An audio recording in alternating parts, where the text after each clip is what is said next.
Yan po ang niluto ko sa amo. Ang tawag po dyan ay, yung pasta pong ginamit ko, spaghettone. At ang ginawa ko pong sauce ay pomodoro with lupini di mare. Italian food po yan. Yan po. Ang tawag po dyan ay spaghettone con lupini di mare. Yummy, yummy, yummy. Yan po ang niluto ko sa amo, Italian food. Yan po ang lupini. Lupini di mare. Tapos yung pong berde na dahon ay prezzemolo. Sa atin po ay kinchay.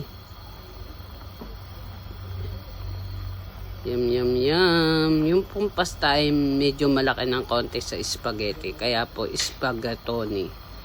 Medyo iba po ang size. Yan o. Mataba-taba. Iba-iba po kasi ang klase ng pasta dito. Pag po kayo magluluto ng mga pruta di mare, iba-iba po ang ginagamit na pasta. Iba-iba ang hugis. Tapos sa porno, iba-iba rin po. Pag kayo magpapasta porno. Yan po. Spaghettoni con lupini di mare.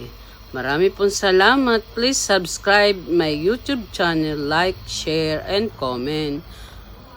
Marami pong salamat. Thank you very much po.